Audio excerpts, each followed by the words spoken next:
Magandang gabi sa ating lahat. Salamatan natin ang ating Diyos sa pagbibigay sa atin ng oras na ito at ang salita niya na kanyang ipapahayag sa atin. Ang Banal na Espiritu ang siyang maging gabay natin at ating iniaalay ito sa ating Diyos sa pangalan ni Jesus. Salamat Panginoon. Gabayan mo kami. Itong aming dalangin kay Kristo Jesus. Amen. So tayo na sa chapter 8 at maiksi lang itong ating aaralin verse 1 to 4. Sabi dyan, when Jesus came down from the mountainside, large crowds followed him. A man with leprosy came and knelt before him and said, Lord, if you are willing, you can make me clean. Jesus reached out his hand and touched the man. I am willing, he said. Be clean. Immediately he was cleansed of his leprosy. Then Jesus said to him, See that you don't tell anyone, but go show yourselves to the priest and offer the gift Moses commanded as a testimony to them. Yeah. So, sa panimula, ang sabi ko nga nung nakaraan na ang last portion ng Matthew chapter 7 ay pagtatapos ng Sermon on the Mount. At dito ngayon sa chapter 8 hanggang sa chapter 9 verse 38, makikita natin ang pangingibabaw ng ating Diyos, ang kanyang paghahari sa lahat ng pangyayari sa ating paligid, sa nature. At the same time, yung kanya ring paghahari sa kanyang mga disipulo. Okay? Dahil dito nga yung pagtawag niya sa mga taong kikilala sa kanya, ang mga hinirang niya o hihirangin niya sa panahon niya. Okay? So, makikita natin dito sa Matthew 8, 1 to 17, yung otoridad ng ating Panginoon laban sa sakit. Makikita natin sa verses 23 to 28 yung kanyang otoridad sa nature, sa mga demons, at sa mga paralysis. Yan ang makikita natin. At sa chapter 9 verse 18 to 34, makikita natin yung otoridad niya sa mga may mga kapansanan at sa kamatayan. Yan.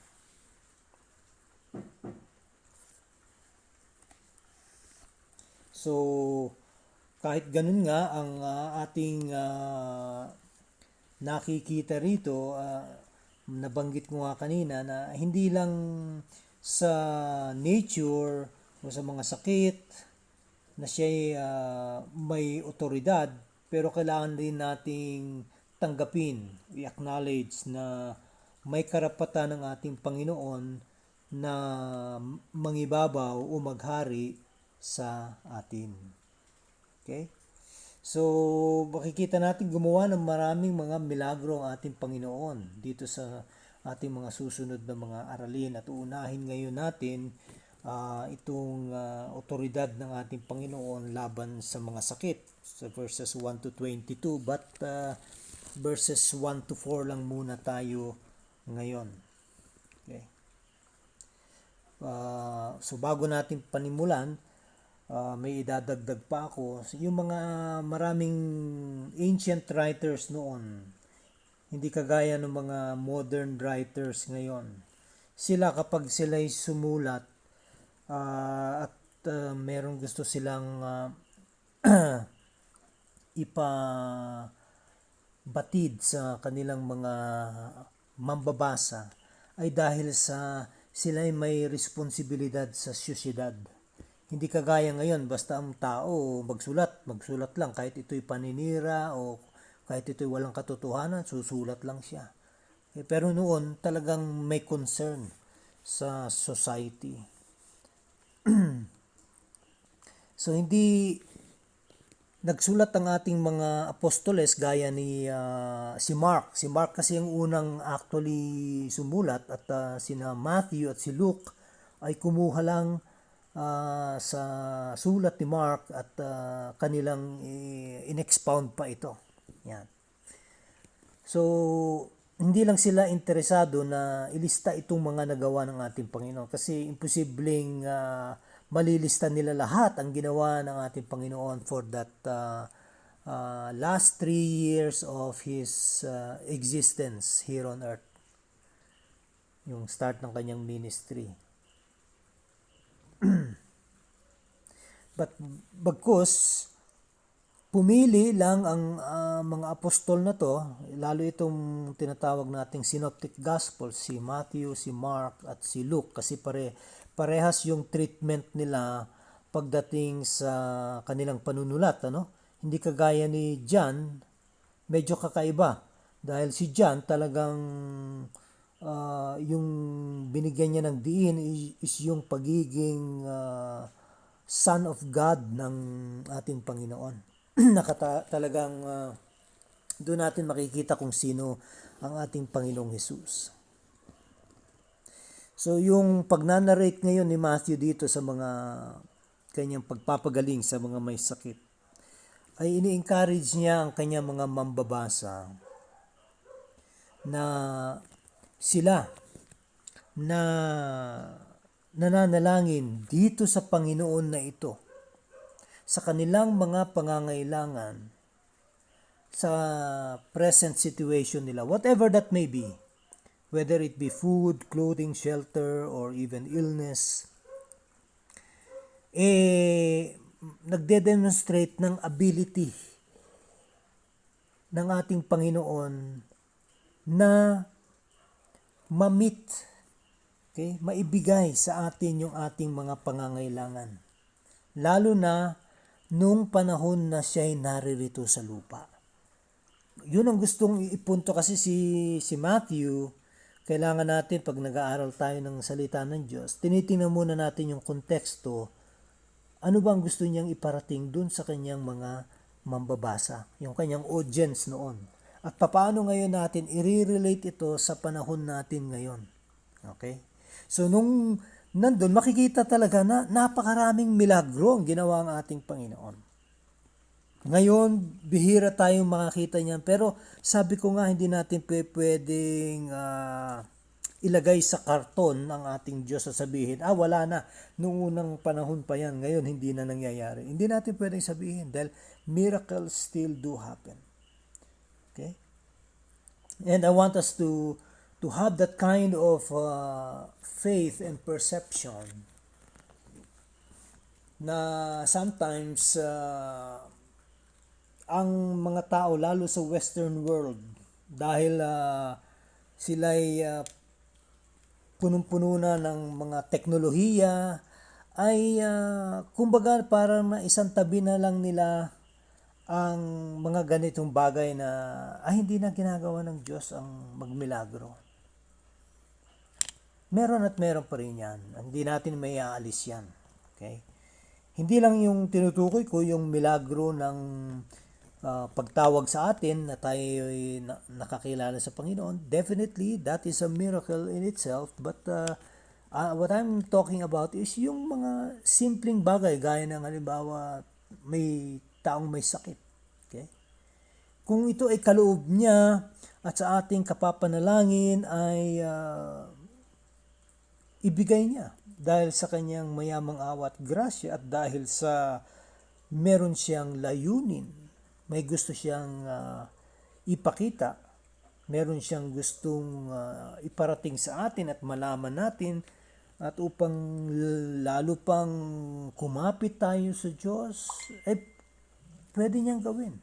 So whether He does this or not, it doesn't change the fact that He is God. Okay? Hindi dapat mawawala yun. Huwag tayong magano na, sige, gusto kong gumaling pero hindi ako gumaling. Hindi dapat mawawala yung ating kumbaga tunay na pagtingin sa Kanya. Kasi yung kaligtasan na lang natin is more than enough for us to thank God for. Okay? So at least nabalanse ko yung usapan dahil kasi may grupo ng mga Kristiyano na nagsasabing wala na yan. Pero may grupo naman na nasa extreme na pilit na lahat ng nila parang kaya nilang manipulahin ng Diyos at pipigain ng Diyos, sasakalin sa leeg at ibibigay ng Diyos. Okay?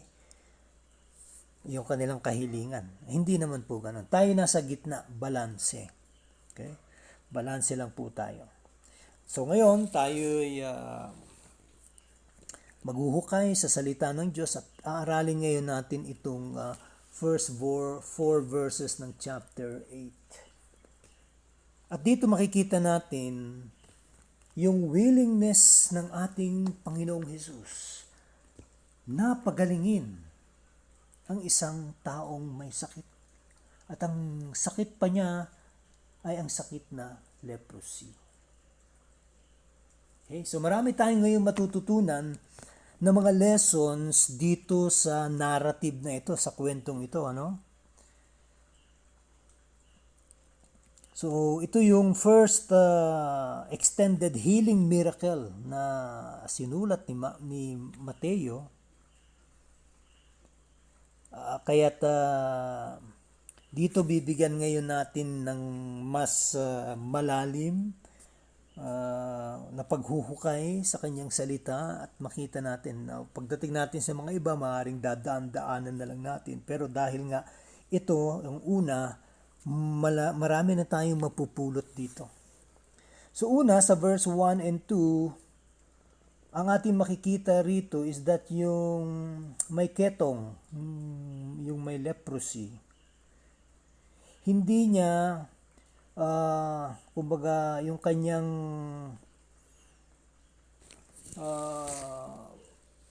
paglapit sa Diyos, yung kanyang paghingi, okay, ay hindi yung parang may pagpipilit na siya'y dapat pagalingin. Okay? Makikita natin dyan, sinabi nga niya dyan, So sa verse 2, a man with leprosy came, knelt before him, and said, Lord, if you are willing, you can make me clean. So dito makikita natin na walang pagyayabang, walang pagpipilit. Okay?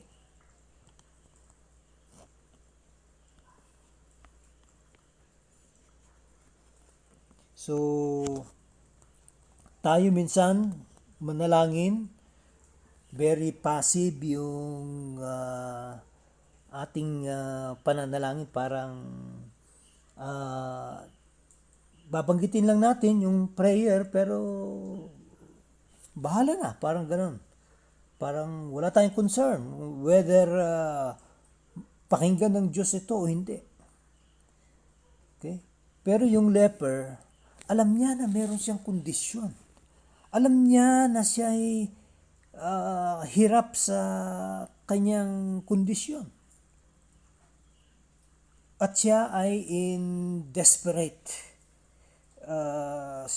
desperate situation. Kaya makita natin sa verse 2, pangalawang ating makikita, yung kanyang paglapit kay Jesus ay may pagpapakumbaba. Napansin niyo ba yun? Sabi diyan, Lord, una, siya'y lumuhod. Okay? Siya'y lumuhod.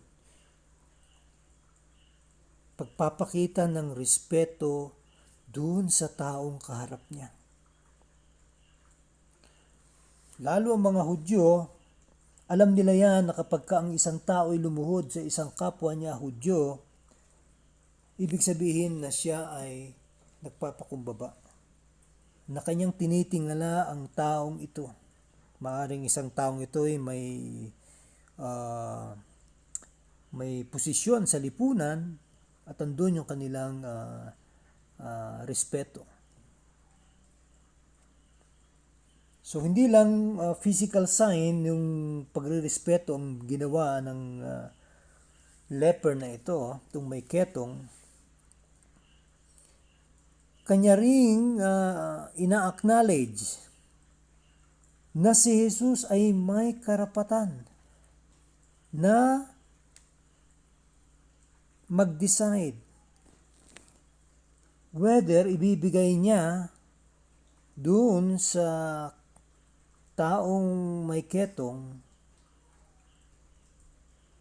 yung kagalingan, yung nire-request nitong may sakit na ito. Now, yung pag-acknowledge na ang Diyos ang may karapatan para siyang mag-grant or hindi magbigay nung nire-request ng isang tao is not lack of faith. Hindi ibig sabihin na may lack of faith ka. Actually, may ganyang mga klase ng mga Kristiyano na pag sinabi mong, sige, if it's the will of God, sana, yung mga salitang yan, sasabihin nila, ay, wala kang pananampalataya. Dapat talagang positive. Kailangan sabihin mo, Lord, gagaling ako in Jesus' name. Mali yun, mali. Okay? Dapat may pagpapakumbaba at may pagkakilala tayo na, Lord, if you are willing. Okay? Yun ang sinabi nga sa atin dito sa mga katagang ito, Lord, if you are willing, you can make me clean. So nakita natin yung attitude nung leper. Okay? Alam niya na pwedeng ibigay sa kanya, pwede ring hindi ibigay sa kanya. So, makikita natin yung ultimate act of dependence on God's compassion at yung kanyang pagbibigay ng kanyang tiwala at yung commitment dito sa isang desperadong tao na nangangailangan ng kagalingan.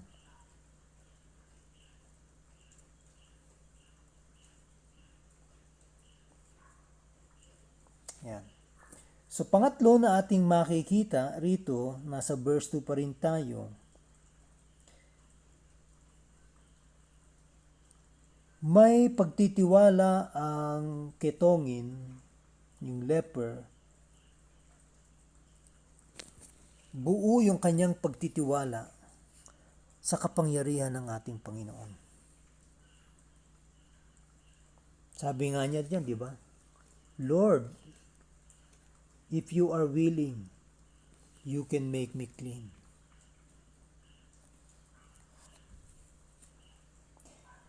So, he knows Jesus is able to make him clean if he wants to.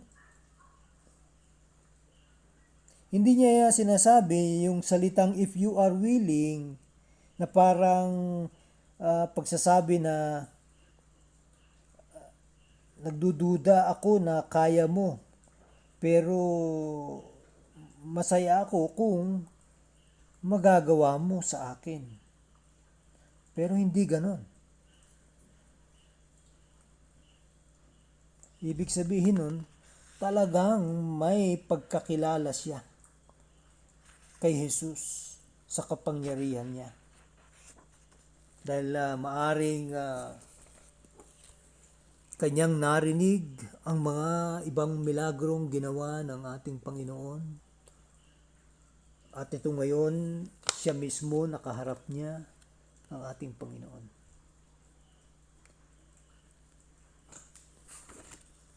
Pang-apat na ating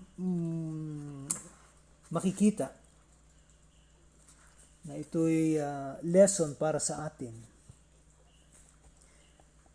Sabi diyan, hindi lang niya pinagaling yung ketongin, okay? Yung leper. Bagkus hinawakan pa niya yung dapat o yung bawal na hawakan. Yan ang sabi dyan sa verse 3. Jesus reached out his hand and touched the man. See? Hinawakan niya.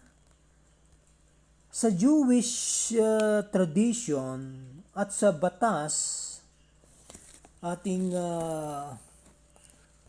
makikita sa Leviticus chapter 5 verse 3, ang batas, pinagbabawal ang paghawak sa mga taong may leprosy. Kaya nga sila ay outcast of society, kina-quarantine sila, sineseparate sila. Okay?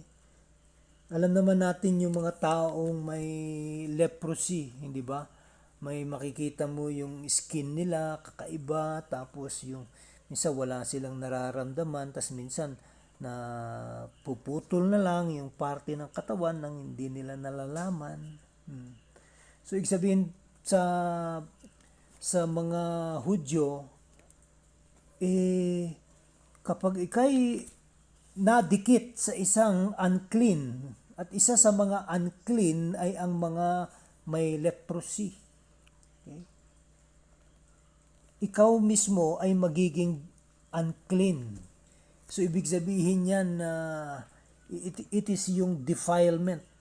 Sinasabi nga eh. At ang defilement of leprosy was one of the greatest defilements.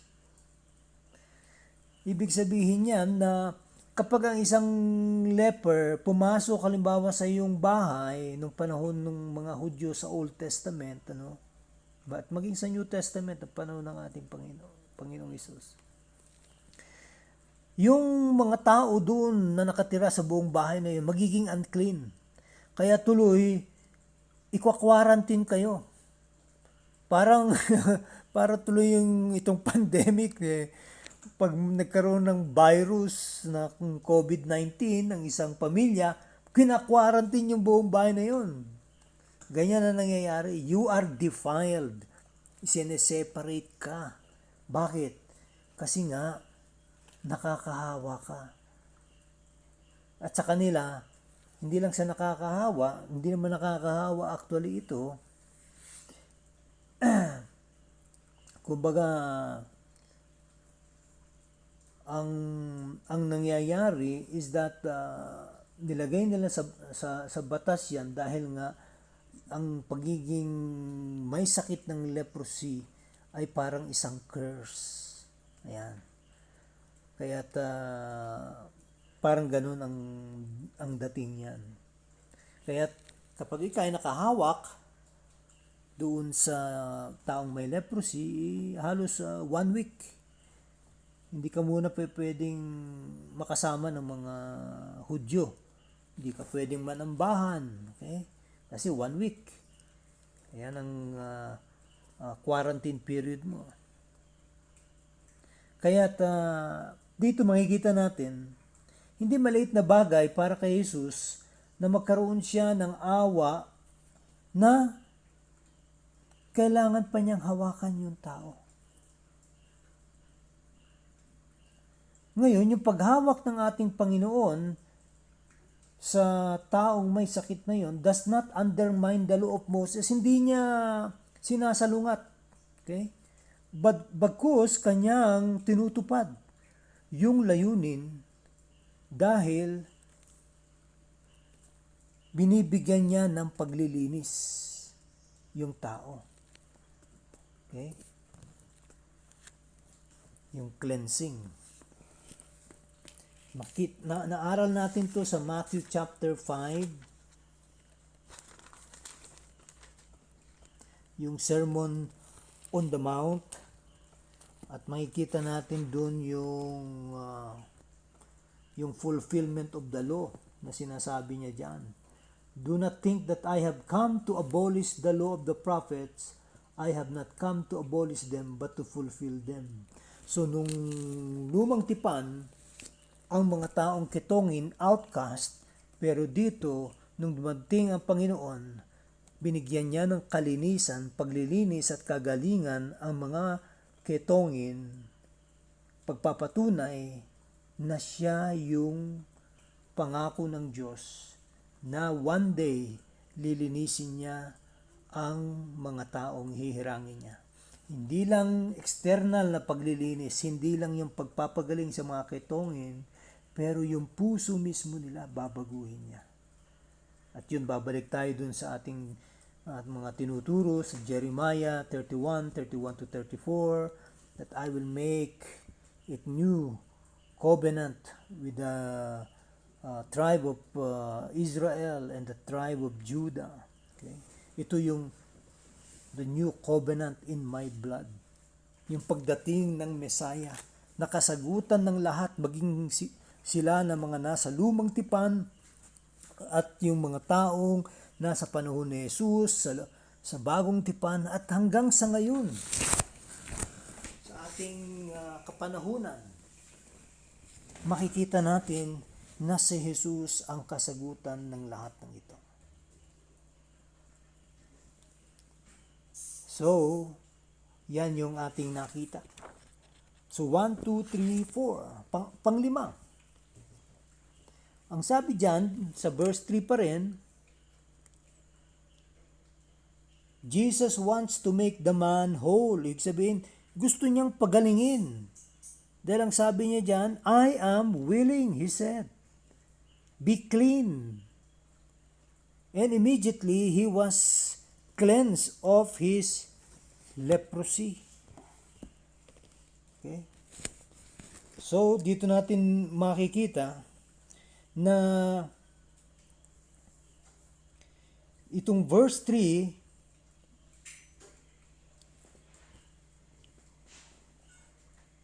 yung pinaka-primary motivation ng pagpapagaling ng ating Panginoong Hesus ay dahil sa kanyang compassion doon sa taong yon. Dahil hindi lang yung may leprosy ang gusto niyang mapagaling, bagkus ang lahat ng mga taong lalapit sa kanya at sasampalataya sa kanya. Dahil nga sabi sa Biblia, nung nakita niya yung crowd, they were like sheep without a shepherd. And he had compassion on them. So yan po ang role ng ating Panginoon kung bakit siya bumaba rito. Kung bakit siya nagkatawang tao. Maramdaman niya na itong mga tao na may sakit, mahihirap, itong mga laging argabyado, kailangan ng tagapagtanggol, na nakita natin sa kanyang Sermon on the Mount.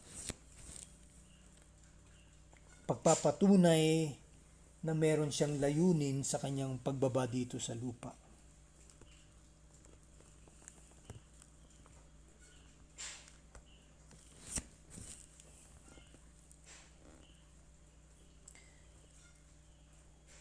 Kaya siya nagkatawang tao, sabi nga niya, para maramdaman niya kung anuman yung mga nararamdaman ng mga tao. Kaya ang pangalawang persona nakaramdam ng gutom, nakaramdam ng pagod, okay? Umiyak nung namatay kanyang kaibigan na si Lazarus. Sinasabi ng iba, yan ba ang Diyos? Umiiyak, napapagod. Hindi Diyos si Jesus. Hindi nila naintindihan na yan ang kadahilanan kung bakit nagkatawang tao ang pangalawang persona. Hindi lang para pagalingin, kundi ibigay ang kaligtasan na kailangan ng lahat ng tao. Kaso, hindi lahat ng tao ay kikilala at tatanggap. Bakos yun lang magkakaroon ng pananampalataya na magmumula mismo sa Diyos na kanyang ibibigay sa mga taong ito. At isa na rito ang mga may leprosy, ang mga taong outcast of society, ang mga prostitute, ang mga tax collector. Nauunahan nga nila ang mga Pariseyo sa pagpasok sa pintuan ng langit kasi nagpakumbaba sila, inamin nila ang kanilang kahinaan at wala silang kakayanan iligtas ang kanilang sarili at umasa sila. Gaya nitong may leprosy, Lord, if you are willing, you can make me clean. Sana ganito ang mga katagang binibitawan ng mga taong ating naiibanghelyuhan na masasabi nila, pagkatapos mo sa maibanghelyohan, Lord, gusto kong maligtas. Iligtas mo ako. Ikaw ang aking kaligtasan. Pero hindi. Bagkus, umaasa pa rin sila sa kanilang mabubuting gawa, sa kanilang pagsisimba, sa kanilang pagiging reliyoso, sa kanilang pagtulong sa kapwa-tao na parang sa kanilang pagbabayad ng mabuting gawa, yun ang kanilang magiging susi o daan para sila'y maligtas. Pero dito nakita na natin, sa mismong isang taong ketongin, walang kakayanan, siya'y lumapit lang at nagpakumbaba. At kinilala niya na ang kaharap niya, siya ang may kapangyarihan. At kung gugustuhin niya, ay kaya niya siyang pagalingin. Ayan. Ayan. Pang-anim, makikita rin natin dito sa verse 4, hindi inahanap ni Jesus yung honor para sa sarili niya. Napansin niyo ba yun? Ayan, sabi diyan. Then Jesus said to him, see that you don't tell anyone, but go show yourself to the priest and offer the gift Moses commanded as a testimony to them. Makikita natin dito na yung ginawa ng ating Panginoon is not a small miracle. Nung kanyang pagalingin, isang taong may leprosy, sabi nga, ay nire-regard na sila'y malapit na sa kamatayan. Ibig sabihin, related sila sa kamatayan. Kung titingnan nyo po ang Numbers 12:12, punta lang po tayo sandali doon. Sa Numbers 12:12 sa Old Testament.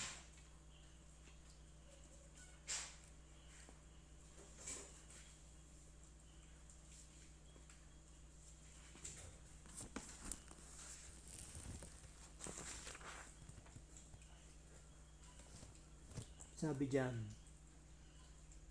do not let her be like a stillborn infant coming from its mother's womb with its flesh half eaten away. Ito'y patungkol kay Miriam, yung kapatid nga ni Moses na naging leprosy, nagkaroon siya ng leprosy dahil nga sa pinipilit niya at saka ni Aaron na sila rin ay mga leaders. Ay nagalit ang Diyos. So ngayon, nagkaroon ng leprosy si Miriam. So ngayon, hindi siya pwedeng manatili sa kampo. Kailangan siyang lumabas. So 1 linggo siya nasa labas hanggang siya'y gumaling. Kaya nakiusap si Aaron kay Moses at si Moses nakiusap sa Diyos, Lord, pagalingin mo siya. At sinabi nga ng Diyos dito sa verse 14, if her father had spit in her face, would she not have been in disgrace for 7 days? Confine her outside the camp for 7 days. After that, she can be brought back. So Miriam was confined outside the camp for 7 days, and the people did not move till she was brought back.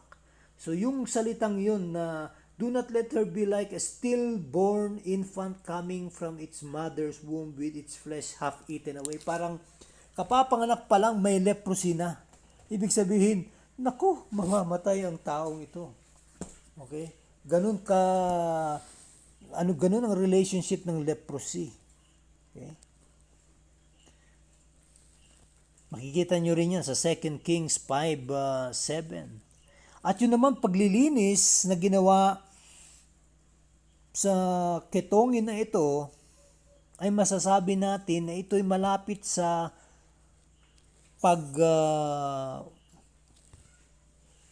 pagbibigay ng buhay sa isang patay. Ayan.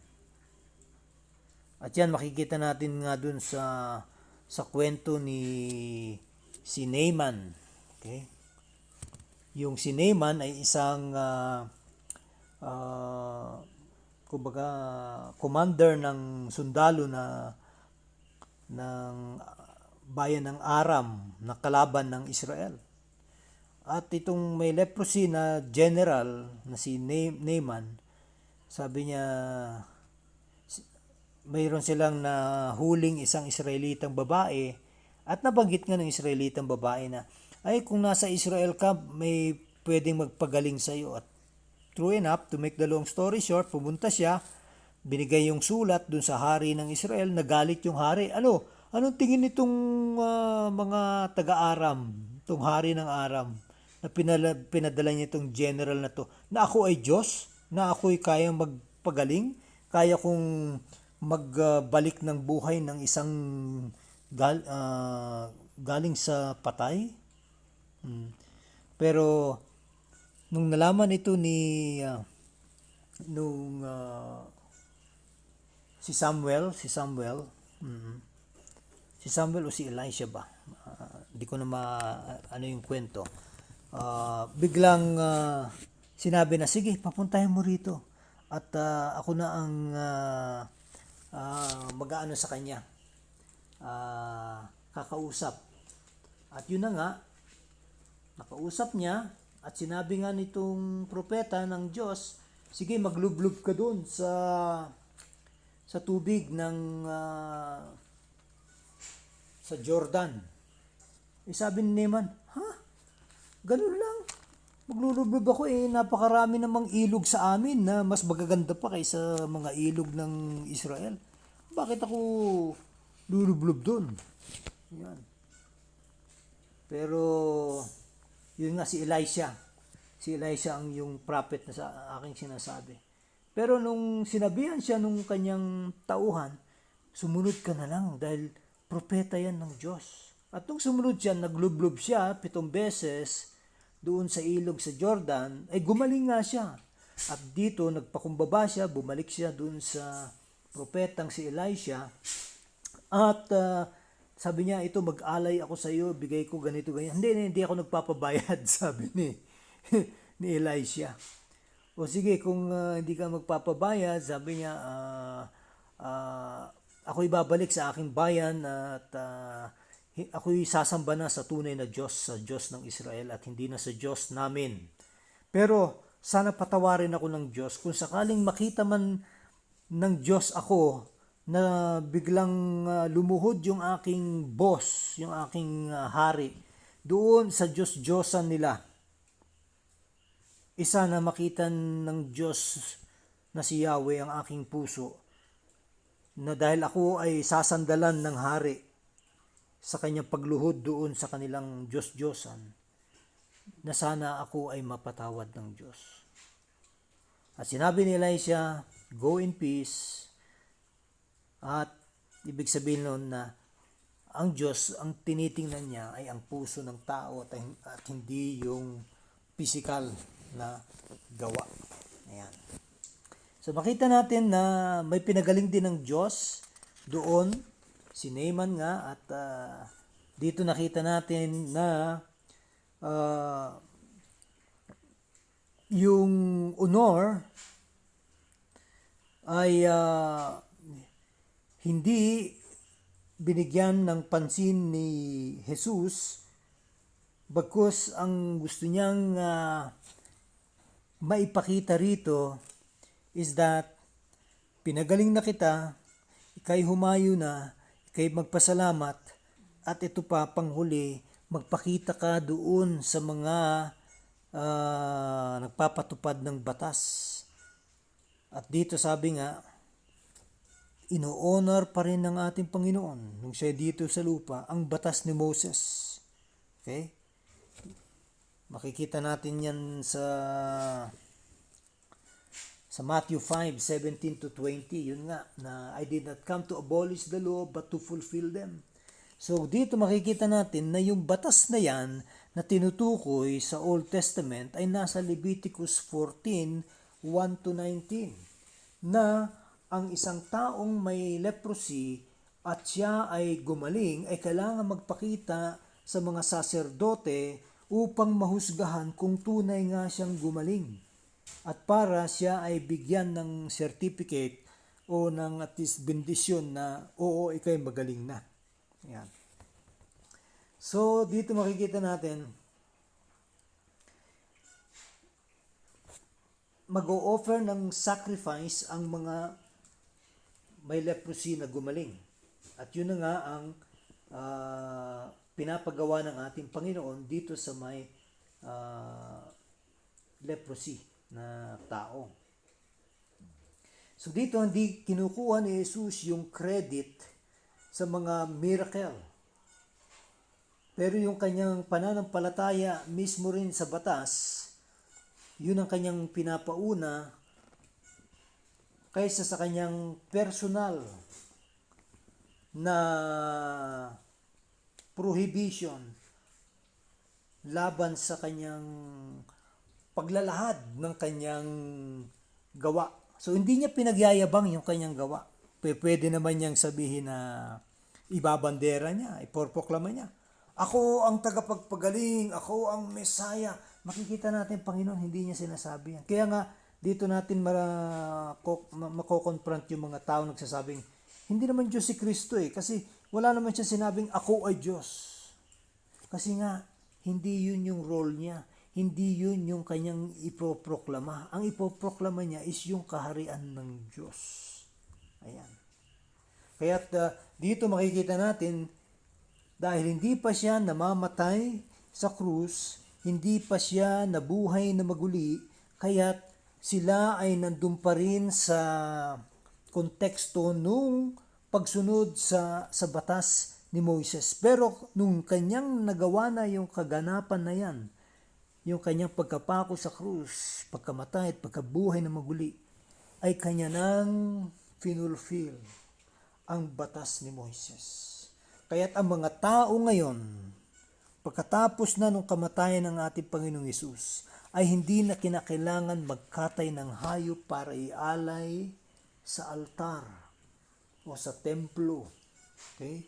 Hindi na. Sapagkat ginawa na ng Diyos ang lahat ng ito. Ang lahat ng yan mula na nung siya'y namatay at nabuhay na maguli, ang mga batas sa Old Testament na yan ay mga anino na lamang. Kaya tayo ngayon, hindi na nakatingin dun sa batas, nakatingin na tayo sa ating Panginoong Hesus, na siya naman ang tumupad ng mga batas na ito ni Moises. Okay? So dito at least babalansin natin na tayo, hindi tayo anti-law, pero yung law, alam natin, importante pa rin yan pag nababasa natin sa Bible, pero yung law na yan, ay isang schoolmaster, parang teacher, na magtuturo sa atin patungo kay Kristo at sasabihin ng batas, diyan ka maliligtas sa Kristo na yan. Hindi sa pagsunod mo sa batas. Dahil walang makakasunod sa batas. Isa lang ang nakasunod sa batas at yan ay walang iba kundi ang ating Panginoong Hesus. So I hope and pray na intindihan po natin ang aralin na ito and marami tayong napulot ng mga aral patungkol dito. Purihin ng Diyos, dito na po tayo magtatapos.